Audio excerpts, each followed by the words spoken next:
હર હર મહાદેવ।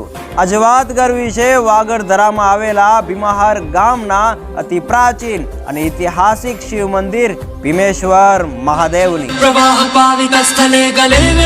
ભીમાહાર ગામની સ્થાપના જેટલું જ ઐતિહાસિક છે ભીમેશ્વર મહાદેવનું મંદિર।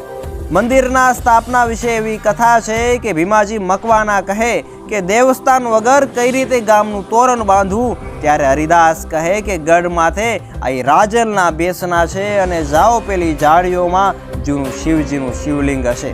તપાસ કરી તો શિવલિંગ જોવા મળ્યું અને ભીમાજી મકવાના જ્યારે આ ભીમાહાર ગામનું તોરણ બાંધે, ભીમાહાર ગામની સ્થાપના કરે ત્યારે શિવલિંગ નીકળ્યું, ત્યાં ભીમેશ્વર મહાદેવની સ્થાપના કરી। બાજુમાં કન્યાકુમાર પ્રાથમિક શાળા અને સ્થાપના સમય ખોદાયેલું અને હાલ વિશાળ સ્થિતિમાં નજર આવતું ગામનું ગામ તળાવ આવેલું છે।